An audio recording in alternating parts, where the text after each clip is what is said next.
Hey, fellow Redditors, buckle up because I've got a story that'll send shivers down your spine. Let's call me Pat Loss for now. Just a regular guy who made a big mistake renting a seemingly charming Victorian house. Little did I know, this place had a secret that would turn my life upside down. It all started innocently enough.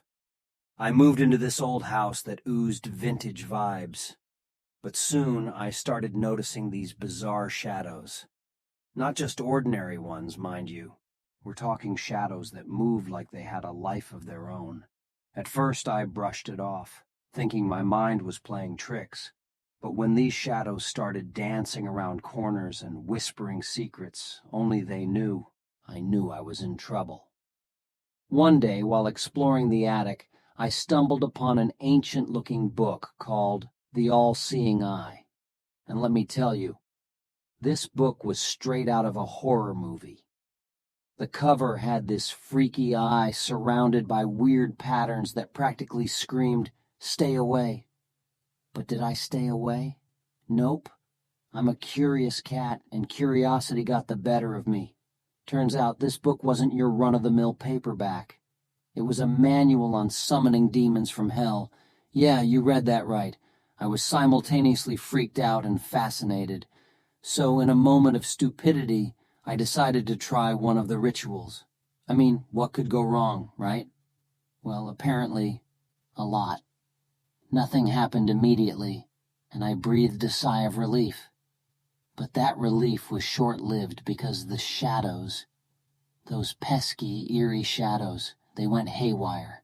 Objects started flying off tables, doors slammed shut on their own, and I was pretty sure I heard demonic laughter echoing in the halls. My chill Victorian house had turned into a freaking haunted funhouse. At this point I was like, okay, Pat, you've officially lost it. So I decided to burn the cursed book. But guess what? The next day that dang book was right back on my bedside table looking at me like, nice try, buddy. The shadows got nastier, too. They went from throwing stuff to leaving scratches on me while I slept. Talk about a rude awakening.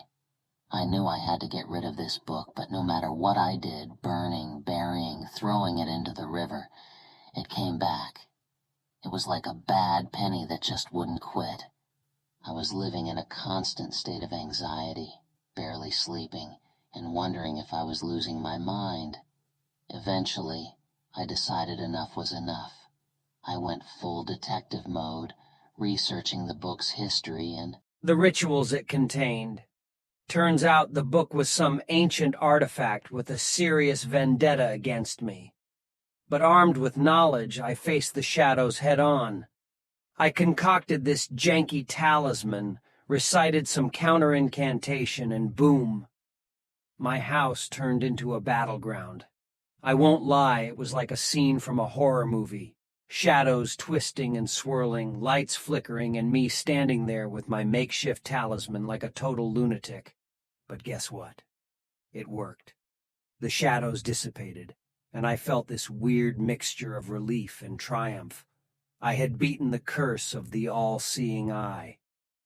So, there you have it, my fellow Redditors. I survived a haunted house, battled some shadowy demons, and lived to tell the tale. Moral of the story? Don't mess with creepy books, and if your new house gives off Amityville horror vibes, maybe just turn around and run. Stay safe out there.